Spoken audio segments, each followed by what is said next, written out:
Hello students, welcome to my YouTube channel. आप सभी को लोहड़ी की बहुत बहुत हार्दिक शुभकामनाएं। आज हम क्लास +1 का डेप्रिसिएशन का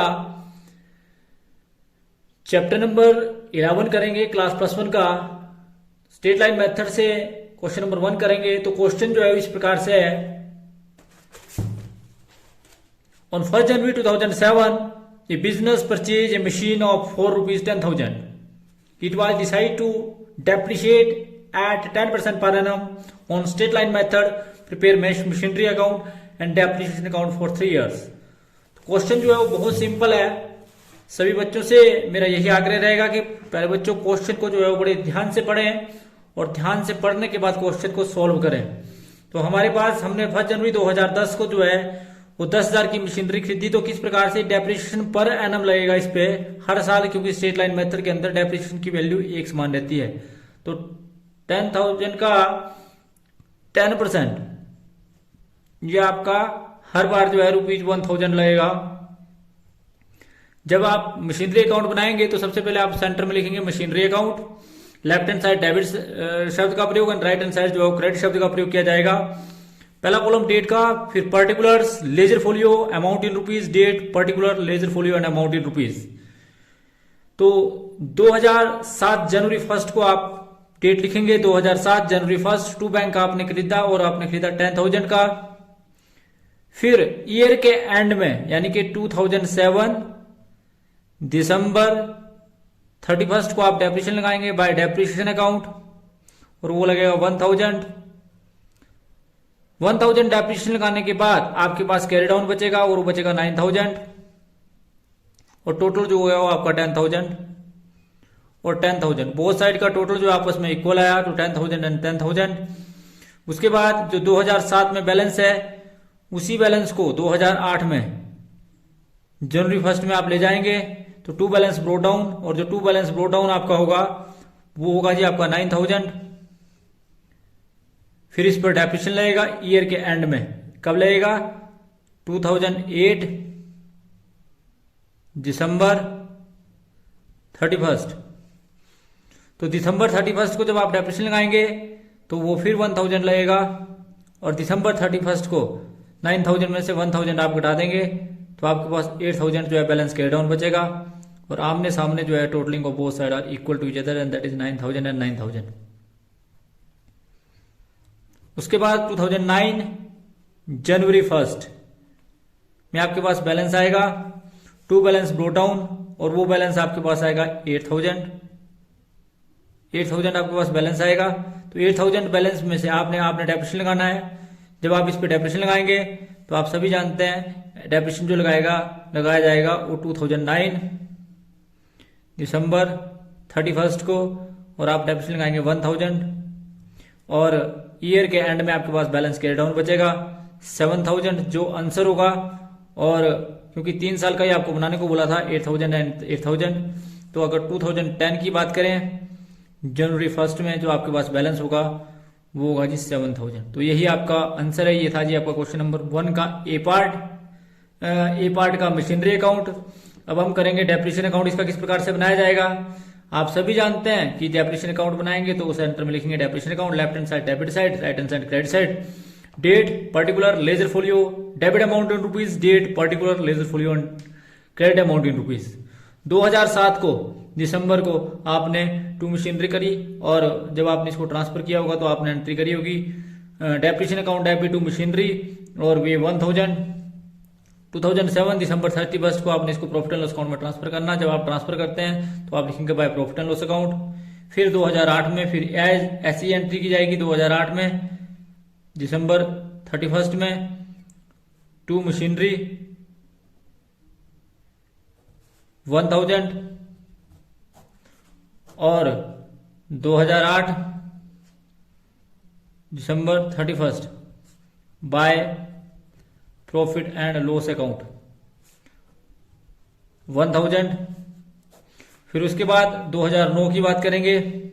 2009 में दिसंबर 31 में टू मशीनरी 1000। 2009 दिसंबर 31 by profit and loss account 1000। तो इस प्रकार से इसका डेप्रिसिएशन अकाउंट बनाया जाएगा। क्वेश्चन बहुत सिंपल है, क्वेश्चन को आपने बड़े ध्यान से समझना है। उसके बाद इसका बी पार्ट हम करेंगे, पहले क्वेश्चन पढ़ेंगे तो हम करेंगे बी पार्ट में बोलता है कि on 1 January 2007 a firm purchase a machinery of ₹20,000 it was decide to depreciate it 20% per annum on the original cost. You are required to show the machinery account and depreciation account for the first 3 years assuming that account are closed 31st December every year. तो आपने जनवरी 2007 में 10,000 की बजाय 20,000 की machinery खरीदी और उस पर जो डेप्रिसिएशन लगाया वो 20% लगाया 10% की बजाय। तो इसका क्वेश्चन किस प्रकार से किया जाएगा? तो फर्स्ट का जो आपका बी है, आप क्वेश्चन किस प्रकार से करेंगे? तो सबसे पहले आप सभी जानते हैं कि आप जो है डेप्रिसिएशन पर एनम आपने कितना लगाना है। तो 20,000 का 20%, 20,000 का 20% आया आपके पास 4,000। तो हर साल जो है 4,000 लगेगा। सबसे पहले आप मशीनरी अकाउंट बनाएंगे, left hand side debit side, right hand side credit side. Date particular ledger folio, debit amount in rupees, date particular ledger folio and credit amount in rupees. अब 2007 जनवरी 1 को आपने मशीनरी खरीदी और आपने जो मशीनरी खरीदी to bank वो खरीदी जी 20,000 की। फिर आपने 2007 दिसंबर 31, क्योंकि account are close 31 December every year, by depreciation आपने लगाया और डेप्रिसिएशन जो आपने लगाया वो 4,000 लगाया। 4,000 डेप्रिसिएशन लगाने के बाद 20,000 में से आपने 4,000 कटाया।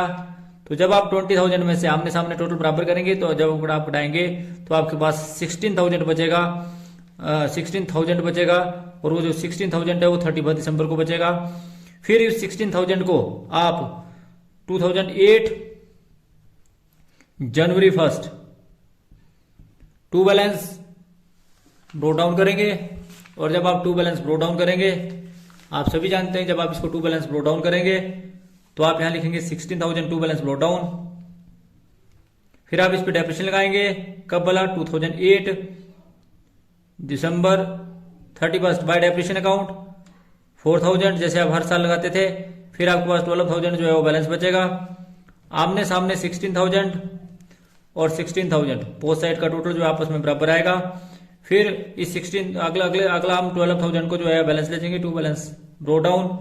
फिर हम इस पे डेप्रिसिएशन लगाएंगे, ब्रो डाउन जो हमारे पास होगा वो 2009 जनवरी 1 टू बैलेंस ब्रो डाउन। फिर आप इस पे डेप्रिसिएशन लगाएंगे बाय डेप्रिसिएशन अकाउंट और जब आप इस पे डेप्रिसिएशन लगाएंगे तो आप लगाएंगे 4,000। तो आपके पास जो कैरी डाउन बचेगा वो 8,000 बचेगा। आमने सामने 12,000 एंड 12,000। ये कब लगाया जाएगा जी? 2009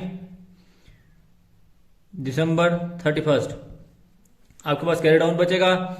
आमने सामने 12,000 एंड 12,000 और फिर आपके पास 2010 में जनवरी 1 में आपके पास बैलेंस बचेगा टू बैलेंस ब्रो डाउन और ये जो बैलेंस आएगा आपके पास वो आपको पता होना चाहिए, वो आपके पास आएगा 8,000। तो यही आपका आंसर है कि 8,000 आपके पास बैलेंस आया। तो किस प्रकार से इस क्वेश्चन को आपने किया, इसका अब हम डेप्रिसिएशन अकाउंट बनाएंगे।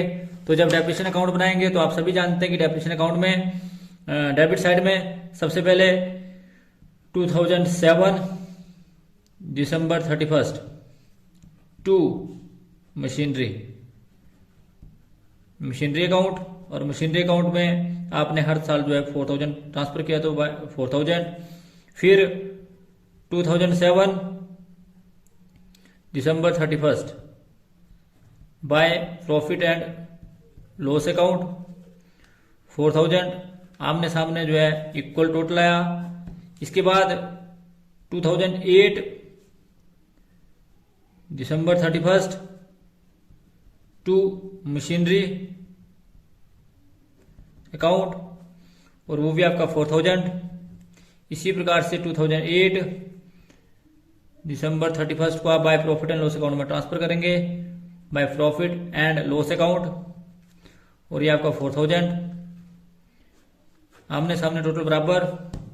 फिर 2009 दिसंबर 31 को आप ट्रांसफर करेंगे टू मशीनरी में पहले, तो टू मशीनरी अकाउंट 4,000 मशीनरी आपकी कम हो जाएगी 4,000 से। इसी प्रकार से 2009 दिसंबर 31 by profit and loss account और ये भी आपका 4,000 आमने सामने जो है बराबर आ जाएगा। तो ये था आपका क्वेश्चन नंबर 1 का बी पार्ट। अब हम क्वेश्चन नंबर 1 का सी पार्ट करेंगे।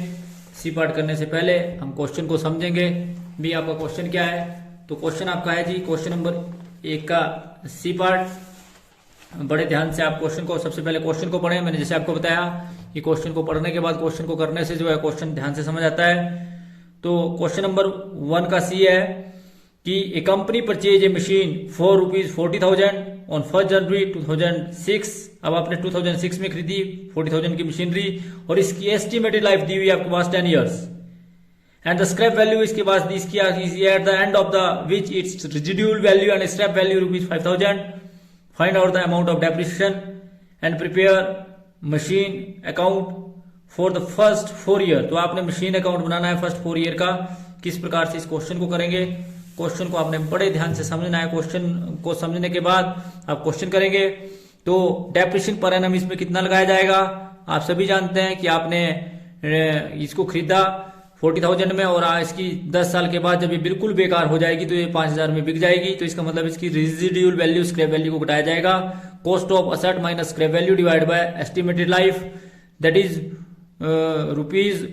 ₹35,000 बटा 10 दैट इज ₹3,500 जो हर साल जो है वो डेप्रिसिएशन लगेगा। आपने 2006 जनवरी 1 को मशीनरी खरीदी और जो आपने मशीनरी खरीदी वो खरीदी जी 40,000 की। तो आपने एंट्री करी टू बैंक। फिर उसके बाद आपने इस पे डेप्रिसिएशन लगाया। आपने डेप्रिसिएशन लगाया 2006 दिसंबर 31 बाय डेप्रिसिएशन अकाउंट और वो आपने लगाया 3,500। जब आपने डेप्रिसिएशन लगाया तो आपके पास बाय बैलेंस कैरी डाउन आया 40,000। आपका दोनों साइड का टोटल बराबर आया 40,000 एंड 40,000। तो बोथ साइड का टोटल जो है totalling of both side are equal to each other. और फिर आपके पास बाय बैलेंस कैरी डाउन बचा। तो जब आपने 35,000 इसमें से घटाया 3,500 तो आपके पास बैलेंस बचा 36,500। 36,500 जो आपके पास बैलेंस बचा। तो किस प्रकार से आपने 36,000 जो है 500 आमने सामने 40,000 लिखा। फिर आई जी आपकी 2007 जनवरी 1 में आपके पास बैलेंस बचा टू बैलेंस ब्रोट डाउन जो आपके पास बचा वो बचा जी 36,500। फिर आपने इस पे डेप्रिसिएशन लगाया। कब लगाया जी 2007 दिसंबर 31 और आपने जो डेप्रिसिएशन लगाया हर साल जो इक्वल लगाया जाएगा 3,500। फिर आपके पास बैलेंस बचा 33,000। आमने सामने आपने टोटल किया और ये आएगा 36,500 और 36,500। फिर बात करते हैं कब की जी 2008 जनवरी 1 आपके पास बैलेंस बचा टू बैलेंस ब्रो डाउन जो आपके पास बचा वो बचा 33,000 पे आपने डेप्रिसिएशन लगाया 2008 में दिसंबर 31 में बाय डेप्रिसिएशन लगाया और डेप्रिसिएशन लगाया जी आपका 3,500। फिर आपके पास बैलेंस बचा 3,500। जब इसमें से आपने घटाया 33,000 में से तो आपके पास बचा 29,500। 29,500 आमने सामने कर दिया आपने 33,000 and 33,000। The totalling of both side are equal to each other that is 33,000 and 33,000। उसके बाद आप सभी जानते हैं कि टोटल करने के बाद आपने इसका बैलेंस उतारा। कब बोला 2009 जनवरी 1 टू बैलेंस ब्रो डाउन और टू बैलेंस ब्रो डाउन जो आपके पास आया वो आया 29,500। फिर आपने 2009 दिसंबर 31 को डेप्रिसिएशन लगाया और जब आपने डेप्रिसिएशन लगाया तो यह आया 3,500।